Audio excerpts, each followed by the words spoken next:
Liris Chica, matinding bulgaran na nagpasabog at nagpaiyak sa mga bitter. Hindi lang basta kilig kundi isang purong syndrome na kilabot at grabing shock ang kinikiligang issue ngayon. Ngayon lang dumating ang pinakamalapit at pinakahayop na transformation niya dahil kay Donnie lang siya nagmukhang sobrang blooming, halatang sakal leeg ang pagkahulog ng puso. Sobrang sakit sa utak at nakakapanginig ng tuhod ang reaksyon ng mga manonood. Yung kinang ng mga mata niya parang papatay ng bashers sa grabing ganda at lindol ng emosyon.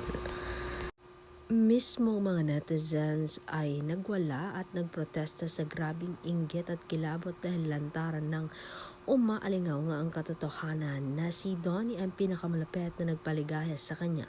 Brutal na revelasyon ng pag-ibig ang nagaganap na nagpalalong baliw sa social media ngayon. Kaya mo bang panoorin ang halimaw na pag-ibig na ito?